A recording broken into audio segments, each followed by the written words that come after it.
se produce esta cosita llamada desigualdad, que todos sabemos que está ahí, todos sabemos qué es, pero no sabemos cómo se lleva a cabo. Les voy a poner este pequeño ejemplo. Imagínense que hay un muchacho llamado Pepe, al inicio de su carrera laboral, unos 20 y tantos años. Ese Pepe podría ser tú, podría ser yo. Y pues bueno, Pepe consiguió un trabajo como obrero en una industria, en una fábrica de X cosa, pon el nombre que quieras.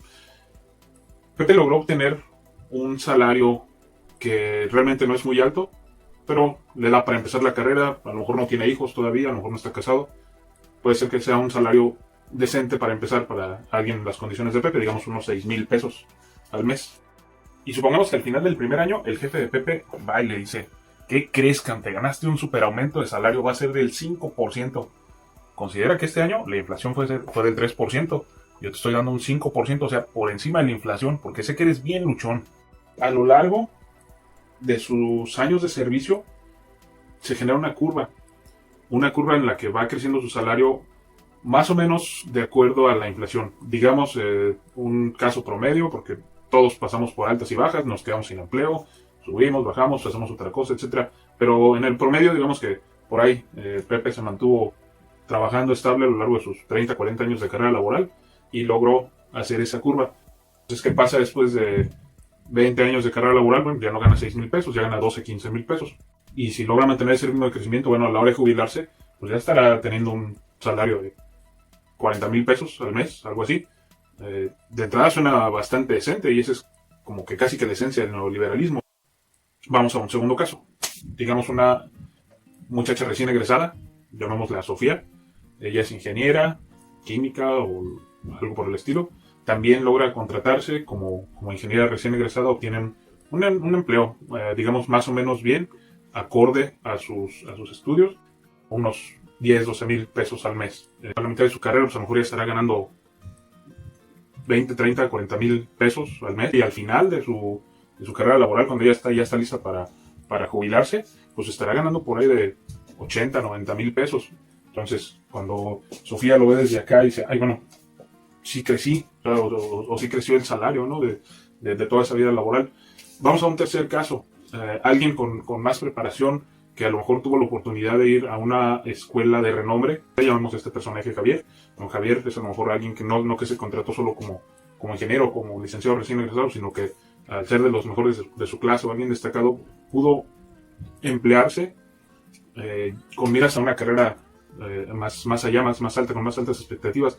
A lo mejor agarró una gerencia junior, 20,000 pesos al mes, y la curva, pues también, sí, con ese ritmo de crecimiento del 5%, bastante similar la curva.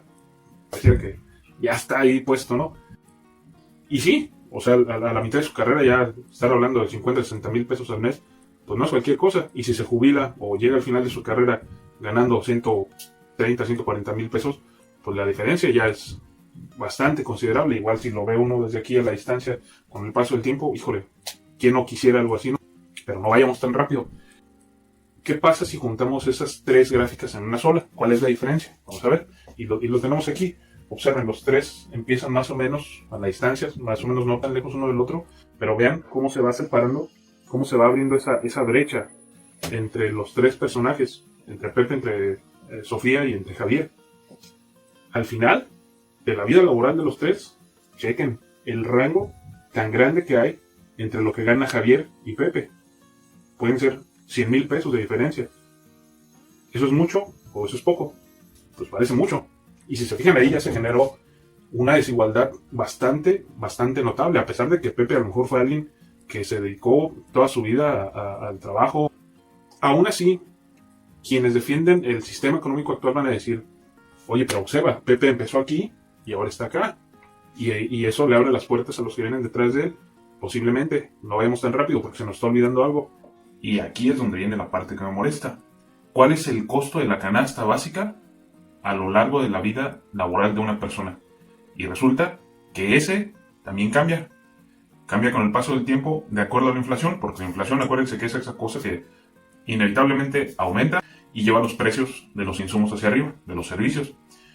Entonces, para una persona como Pepe, para Sofía y para Javier, para cualquiera, el costo de la vida, ese es algo que va también aumentando conforme pasa el tiempo. y qué tanto se mueve nuestro salario en relación a ese costo.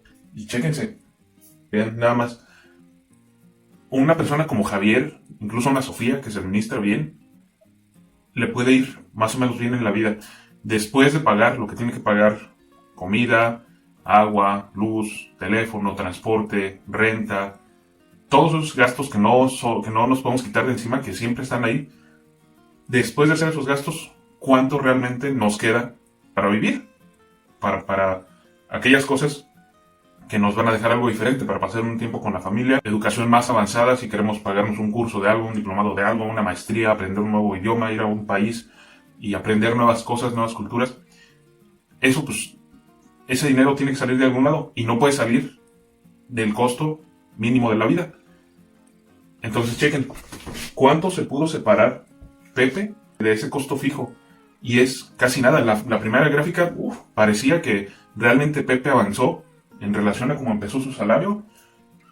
Conforme lo terminó, pareciera que Pepe avanzó mucho a lo largo de toda su vida laboral.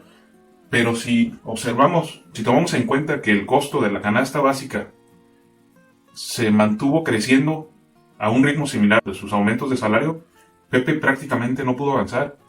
Y ahorita estoy considerando nada más los gastos básicos. No, estoy suponiendo un Pepe que nunca salió de vacaciones, que no se tomaba su cerveza el fin de semana. Después de esos gastos básicos, ¿cuánto le queda?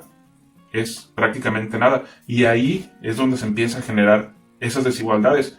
Un Javier invirtió en su propio futuro, posiblemente vea esa recompensa. Conforme pasan los años, pueda tener un colchoncito de dinero para invertir en algo que él quiera, irse a viajar por el mundo o lo que sea. Es posible, es pensable. Para un Pepe no. ¿Qué sucede con la gente que no tiene esa oportunidad que tuvo Pepe? ¿Qué pasa con esas personas? Muchas de ellas ni siquiera pueden crecer al ritmo en que crece la inflación. Sus salarios no siempre crecen a ese ritmo. Y mucha gente se está quedando ahí rezagada.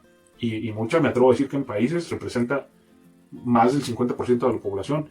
Particularmente países en Latinoamérica, México incluido. En Chile la gente ya no toleró más esa situación. Por eso es que está reventado el sistema. El sistema que ellos impusieron ahí dio lo que tenía que dar. Pero a pesar de que Chile fue la joya de la corona del neoliberalismo durante las últimas décadas, la gente ya no aguanta, no les alcanza para pagar el transporte. Ya vieron que con lo que tienen para la jubilación no les va a dar más que para algunos años y después quién sabe qué.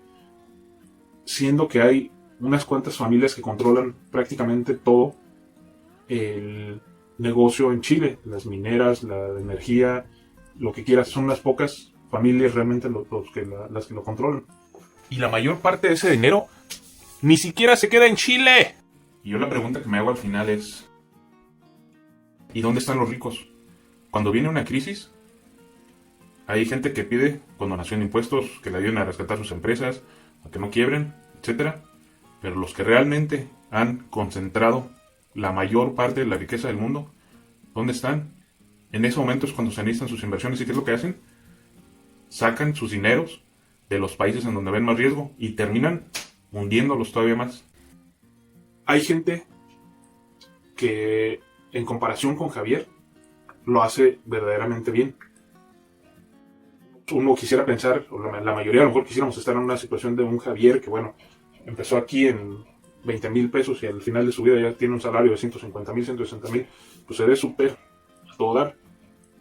Pero si nos ponemos a comparar con gente que no es empleado, que a lo mejor tiene su propio negocio, que de alguna manera ha logrado hacerlo decentemente bien en la vida, la verdad es que comparativamente Javier, Sofía, Pepe y todos los demás que estamos más o menos en ese rango, que es el 99.9% de la población en el país que quieras, en el mundo, y eso incluye a países desarrollados como Estados Unidos para empezar, Canadá, Italia, Francia, Alemania, Suecia, el país que tú gustes y mandes, el grueso de la población está del rango de Javier hacia abajo.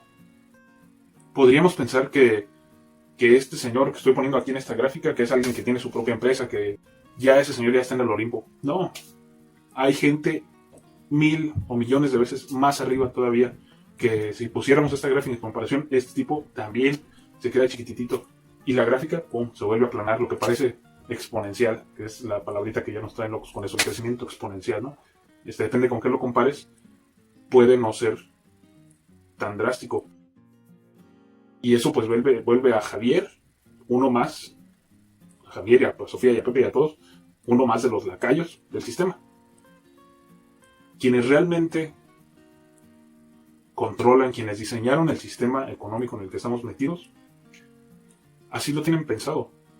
Algunos cuantos, los Javieres, las Sofías, etc., se les da o se nos da la oportunidad de tener una vida más o menos desahogada, pero estamos para producir para ellos. No me quiero meter en esos líos porque esos son mecanismos todavía un poco diferentes que no tienen realmente que ver con esas primeras gráficas que vimos, estas curvas de crecimiento. La verdad es asqueroso las tranzas que están dispuestas a hacer estas personas con tal de amasar semejantes fortunas, pero eso se los voy a platicar en la siguiente ocasión. ¿Qué hacer para empezar a mitigar esa desigualdad? Porque si tú me estás viendo en este momento, más probablemente estás en estos tres rangos, de un Javier hacia abajo, posiblemente un poquito más arriba, incluso un director, sigue estando dentro del rango. ¿Y qué se puede hacer? ¿Qué tenemos que hacer? Leer. Leer, leer, leer. ¿Acerca de qué? Yo te podría recomendar algunas lecturas, pero es mucho mejor que tú mismo, que tú misma, dependiendo de tus objetivos, dejes que tus preguntas te guíen hacia cierto tipo de conocimientos, y esos nuevos conocimientos que vayas adquiriendo en el campo que tú estás queriendo desarrollarte te van a llevar a nuevas preguntas, y esas preguntas hacia nuevos conocimientos. Así es la cosa. El chiste es no quedarnos ahí parados, porque acuérdate que no se pueden obtener resultados diferentes si seguimos haciendo lo mismo, si seguimos esperando que alguien nos resuelva las cosas. Así no funciona. Y no todo es lectura. En el internet hoy en día hay montonal de información. Alguna de esa información es valiosa. Hay que aprender a distinguir la información basura de la información de esa que es garbanzo a la libra, la que nos puede llevar hacia el siguiente escaloncito. Entonces es aprender a desechar todo lo que no nos sirve y absorber lo más rápidamente todo lo que sí nos sirve. Particularmente, ¿qué no me gusta que no nos enseñan en las escuelas? Y eso me parece un gran defecto de nuestros sistemas educativos. Economía básica, para empezar. Negocios, negociación súper importante, porque muchos de nosotros no sabemos darle el justo valor a nuestro trabajo. Vamos esperando a que el empleador defina nuestro sueldo, cuando la realidad puede ser muy diferente. Si aprendemos a valorar, a entender el valor de nuestro trabajo, lo que verdaderamente estamos aportando a esa organización, a esa empresa para la que trabajamos, entonces podemos negociar un mejor salario, pero tenemos que encontrar la manera más adecuada de presentársela a nuestro empleador. Todo eso se vale, pero para eso necesitamos cierto entrenamiento. Pero ya hablaremos de todo esto más hacia adelante. Por lo pronto, no te olvides de suscribirte. Si no, pues cómo te enteras que ya salieron nuevos materiales. No seas malito, malita, regálame un like. Y si encontraste información de valor, si este material crees que te puede ser de utilidad, no te lo quedes. Pásalo más hacia adelante. Permite que otras personas puedan sacar provecho de todo esto. Estaremos abordando otros temas, pero la respuesta que sí está perfectamente clara a estos puntos, a este momento, es: tenemos que leer, leer, leer. No hay más. Cuídense, estamos viendo.